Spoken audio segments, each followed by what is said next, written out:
Restoring the Duchess of Atholl, Part 2. Well, it's been a while, but with various things happening, the good weather, doing things for the house, getting my job done, I've now got back to restoring my Duchess of Atholl. And since the last time I spoke to you, you can see I've now acquired some 3-rail track. I got a tender, I showed you that beforehand. I got 2 tin plate coaches, and I've lubricated those, and I also got myself a little truck. It came with a job lot, so I'll just do as an addition. So I'm actually in the stage where I'm going to take the Duchess of Atholl out of her box. I'm going to put it on the track and we'll see what happens. Okay, so short pause while I put it back, the camera on the stand. Well, here she is in her box. Keep everything together. There's the die cast body shell. Down there. Here's the motor. Remember, I replaced the chassis with all the coin rods. I put in a new 3-rail pickup, and I've replaced the armature. So let's put it on the track and see what happens.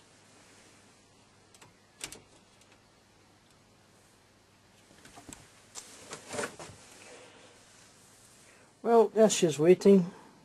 Let's just apply power. Let's see if she can go forward. Wind it up now. And there she goes.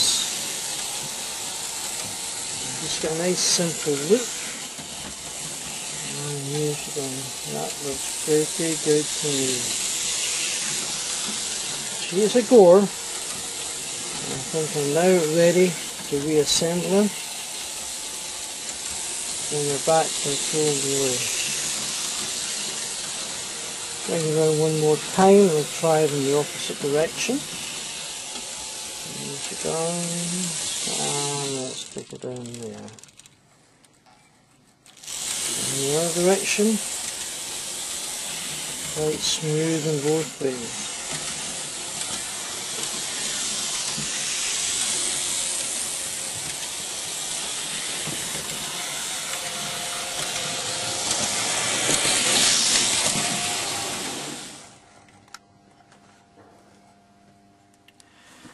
Well, here we are back on the bench, and I'm just about to put everything together. I've got my body shell, I've got now the working chassis that we saw, my front pony with fixing bolt, rear pony with fixing screw, the drawbar for the tender, and the nut to go there. Okay, so let's start off. I'm going to start off with the front pony. Front pony is held with this screw with the shoulder on it. That goes in there through the locating hole, and the square nut fits in there, and if we just give that a little tighten, and the square nut fits into a recess which prevents slippage. And give it a nice wee tighten, not too much, and it's still nice and free. I've cleaned and lubricated the wheels and the axles, so that should be okay. Now for the rear pony. The drawbar goes in with the hook going down the way. Pony sits on top of the spigot. There is a screw with a washer. Try and fit in as gracefully as I can, and in it goes.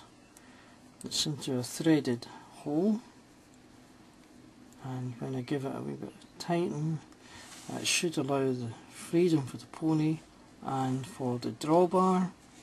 So now it's beginning to look like a 4/2. This is where it should be, and now I can fit the body shell. The drawbar is located through a slot in the back of the cabin.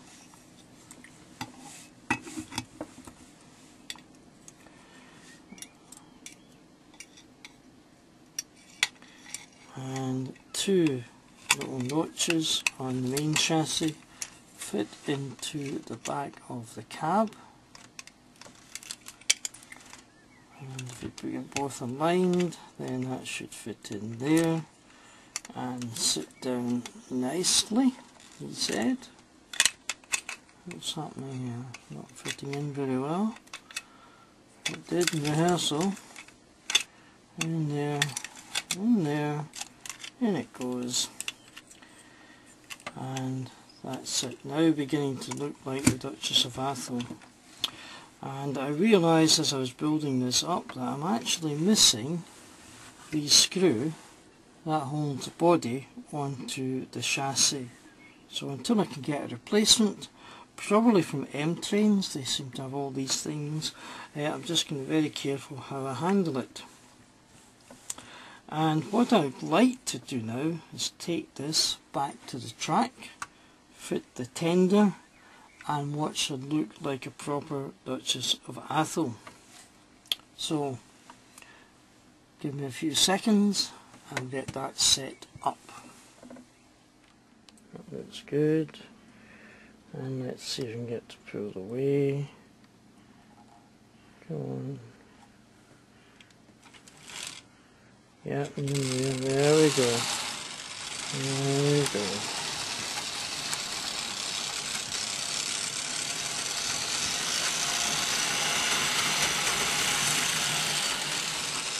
And that is probably as near as I'm going to get to a genuine EDL2 train set. Duchess of Atholl body, tin tender, two tin plate coaches, and genuine Hornby Dublo 3-rail track.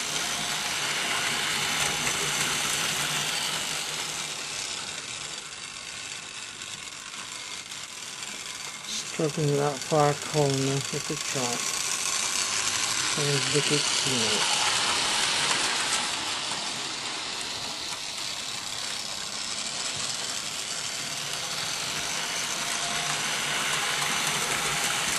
And I'm just going to let it run for a wee while. Let it run for a wee while.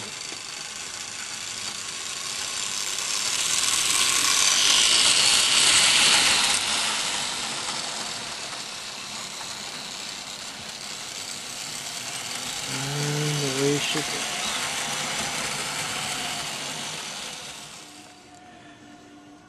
Well, since the last time I spoke to you, I've now acquired the brushes and the screws. You might remember I told you, but I'm redoing my layout in the loft. I don't have any track up and running, but I've been in touch with M-Trains, thanks John, and he sent me a pair of brushes and the screw, so I'm going to get them fitted and that'll be her ready to go as soon as I get my layout back again. I stripped it down again. I've removed the old brushes, and I don't know if you can see, but that's one of the old brushes. This is one of the new brushes, and I think you can see the difference in the wear. Whoops. So I'm going to replace the old ones with these new ones. These old Hornby Dublo motors had accepting socket in there,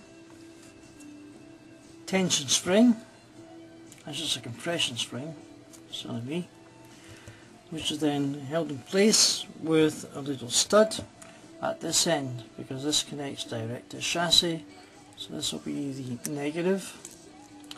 And the thing to be careful about here is that you don't put pressure on the compression spring and then let it go, because it jumps out and can fly anywhere. So I'm trying to be very careful here. Got it in, and then just try and give it a bit of pressure to push it in and seat it properly. and the brush is now pressing against the armature, which is what we wanted to do. Similar process on the other side. Take the brush, put it into the socket, take the compression spring, apply it to the socket, now it's sitting nicely, and then apply the plug and make sure it's seated properly. So although I don't have my 3-rail track, I do have a power pack and I should be able to get it running. So one connector on the negative and one connector applied to the pickup, and turn up the power, and hopefully I should be getting some. Oops, take 2. Oh yeah, there it goes, there it goes. A bit more power, and then it goes, start to turn. Here we go. Come on, it was turning. Could be that because the brush is on you, they've put too much pressure on the armature. Yeah, it's starting to go, it's starting to go. And there we go. I think because I'm new, it's maybe catching on the armature. But that's my Duchess of Atholl with new brushes in it. And I have to say, when I look at the sparks, they're not as big as the old brushes gave. I'll try and turn it around so you can see. When I had the other one tested, they were really big fat sparks, but here, nice little sparks, so that will save as well. That's good. I'm really pleased with the way this has turned out. My first venture into 3-rail. So let's just put the chassis back together again. The drawbar goes through the slot at the back. There's 2 little grooves, and then once you get the armature to sit into its socket, it shouldn't be a problem, but it can be tricky. So here goes in there. Look at that, lovely.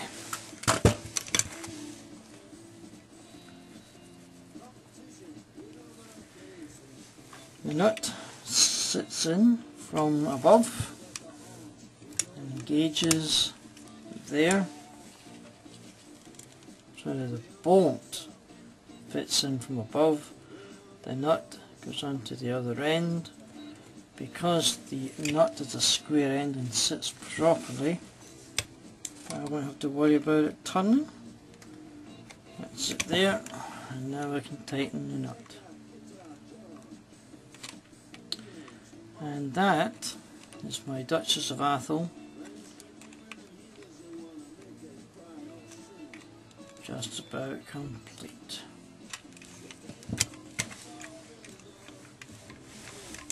One final thing is I'll probably redo the decals at the side. I was going to give it a complete repaint. I need to do the cylinder heads here. They're needing repainted because these came off a Duchess of Montrose, which has black cylinder heads, but the Duchess of Atholl should have Crimson Lake cylinder heads. Other than that, that's it, just about finished. What a lovely little machine.